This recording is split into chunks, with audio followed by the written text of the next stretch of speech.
Hello, this is High School Game Day. We are here. It's me, James Mayer, Coach Kenny, and Olivia Ratliff. Coach Kenny is our guest picker. He's our head girls basketball coach here at Rock Hill High School. We're going to go through the top 8 games in the Tri-County area and give you our predictions, and we're just going to go like that.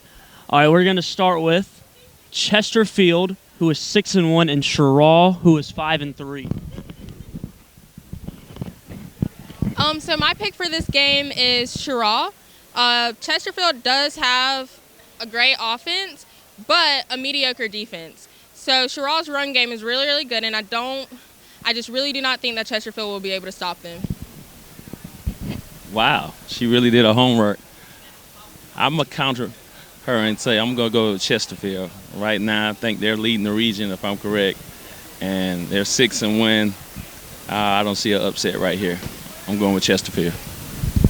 Nice pick, Coach. Really nice pick there. I'm gonna stick with that. Chesterfield 6-1. I think they have a top 10 offense in the state. I mean, you look at some of their scores they put up. They put up 42, 48, 48, 57, and they hung 83 on Beaufort.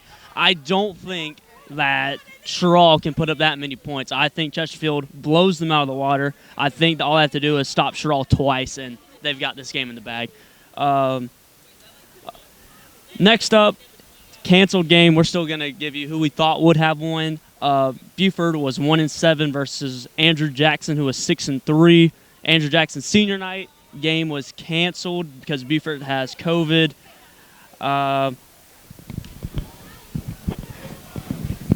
Andrew Jackson, they're 6-3. Beaufort 1-7. Pretty self-explanatory. I totally agree. Andrew Jackson, we played him last year. Strong team. Record a little bit deceiving. Probably could have been on the other side of a couple more wins, so I don't think it would have been a contest at all. Yeah, I think Andrew Jackson's been pretty good the past 5 years. Beaufort, they're 1-7. They're just not looking good at all this year, but game's canceled anyway. Sucks for Andrew Jackson seniors. They will make the playoffs, though. Next up, Blacksburg, who is 1-7, goes to Legion, who is 2-4.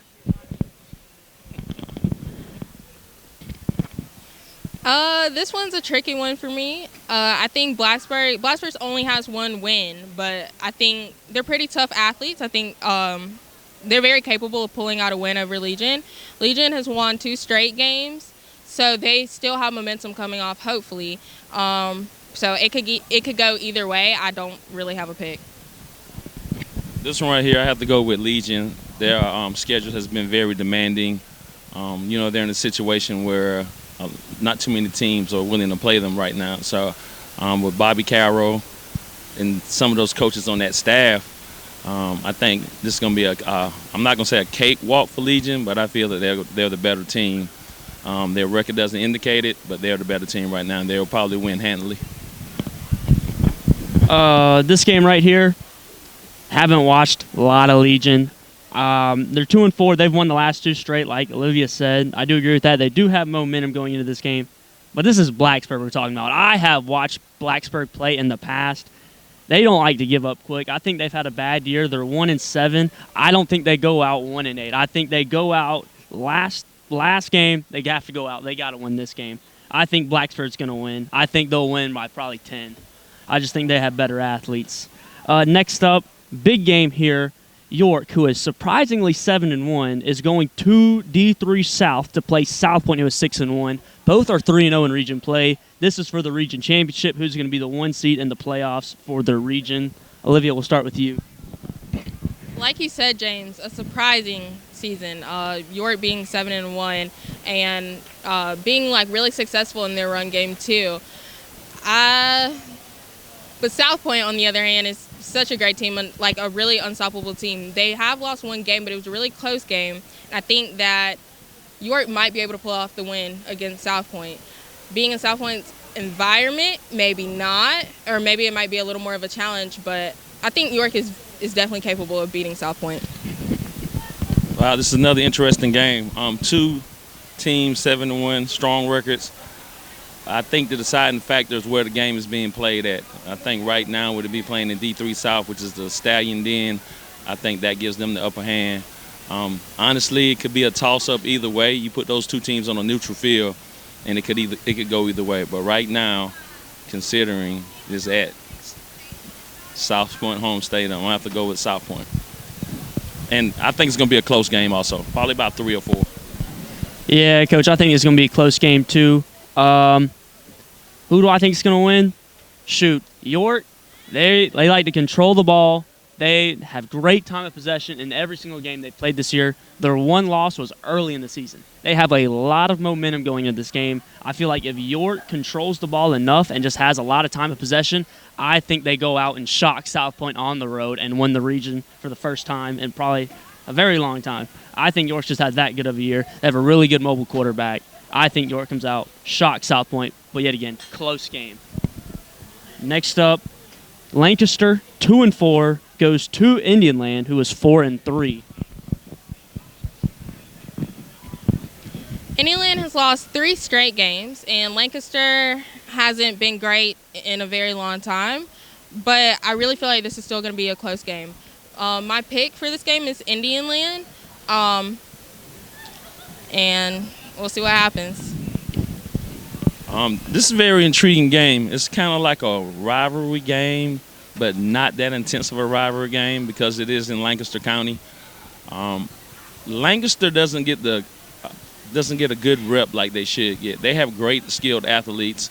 Sometimes they're a victim of circumstance more or less. I don't think that Indian Land can match up with them when it comes to athlete for athlete. I think that's where the difference is going to be, and I think that Lancaster is probably going to pull this one out. I don't think it's going to be a barn burner. I think it's going to be a smash and pound type of game. Well, Lancaster probably, makes one more play than what Indian Land will make. So, not a high scoring affair. Pretty intense game.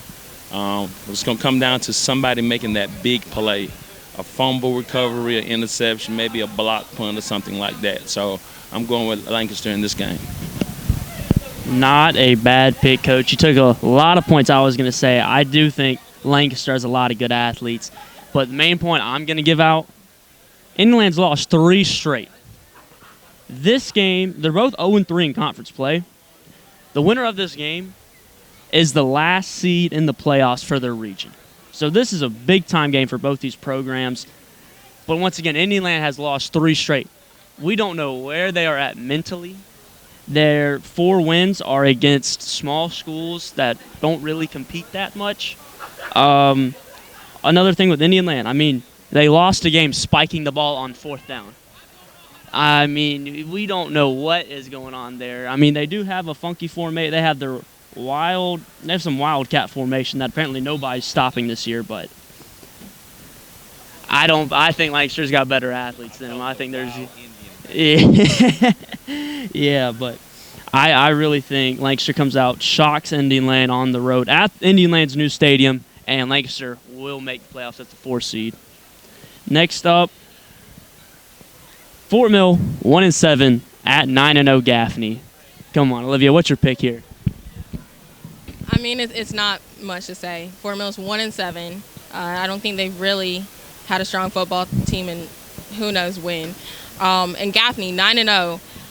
Those are some big kids at Gaffney. I think, Fort Mill will be very lucky if they come off the field without injuries. But yeah, Gaffney's definitely taking the win on this one.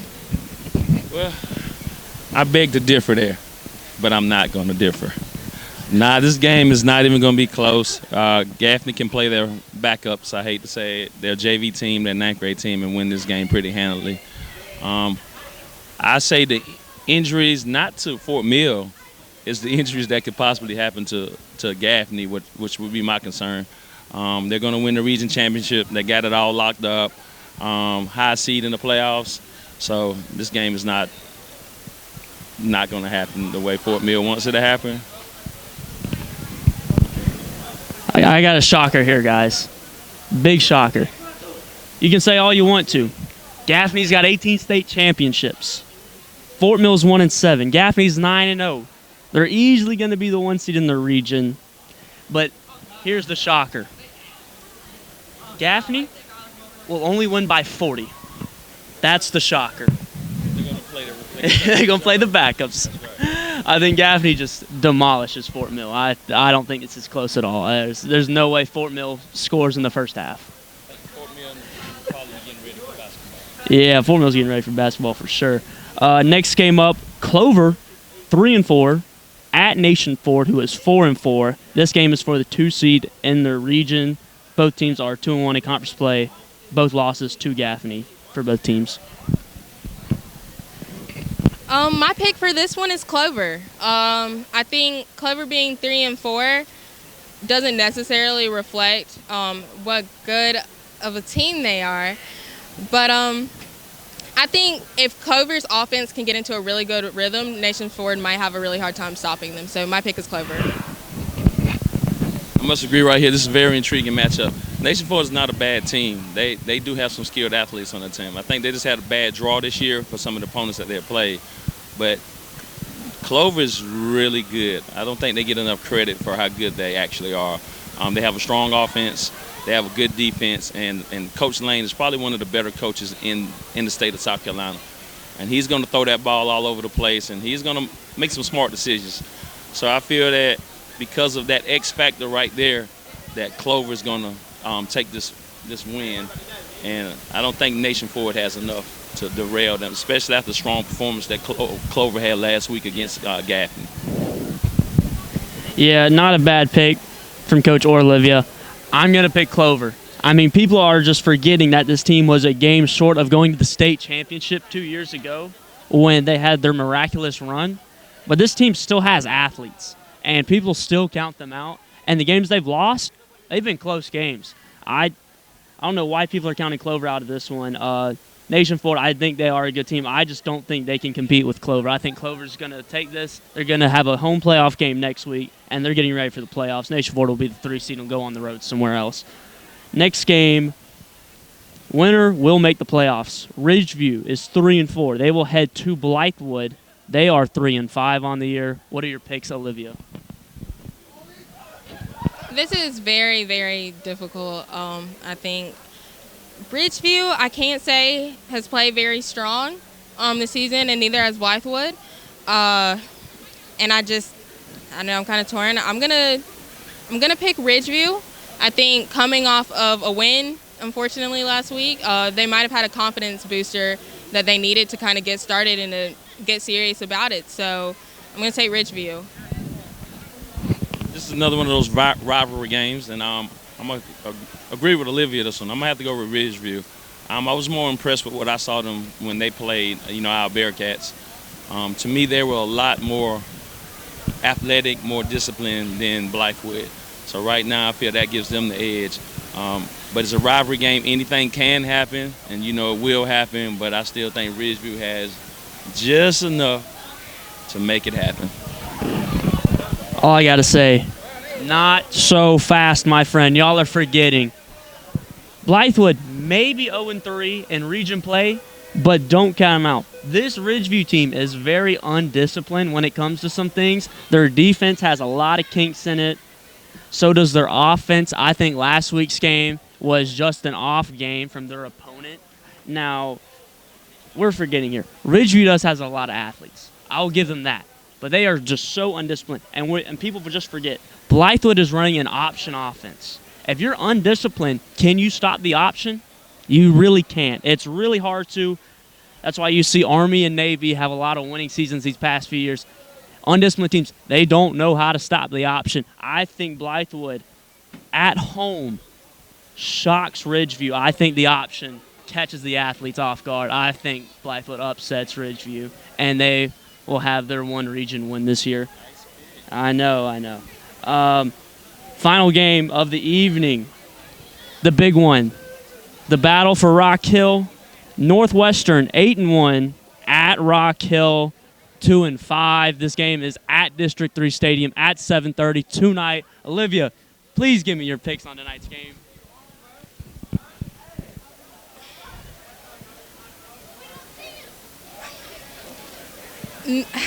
Northwestern being 8-1 and Rock Hill 2-5. Rock Hill just has not had too many strong performances this season, and Northwestern has been nothing short of consistent. Northwestern is has won the region. And so Rock Hill really controls their own destiny to make the playoffs. Defensively, Northwestern has Isaac McCullen at defensive end, and he's a pure dog. Matt Wilson, the O-line, they're going to have to watch their backs tonight. Quay Howard, an explosive running back, he's going to be extremely hard to stop, and it's something we're probably going to have to fear just a tad bit. The receiver corps has been really good, had a strong start, but they lost one of my personal favorites due to injury recently, and so we might be able to stop their offense receiver-wise. But my pick is going to be Northwestern. Well, that's a very interesting pick there. I am a Northwestern alum, graduated from there in 1990, so this is a very difficult pick for me. Both teams have their pluses, but right now I feel that Rock Hill has a little advantage right now because we have played Northwestern early in the year. It's hard to beat a team twice in the season, especially in football. Right now, like you said, Olivia, Northwestern's coming in very high. They are 9-8-0, whatever. Haven't lost, undefeated in the region. Haven't had any close games except for our game early.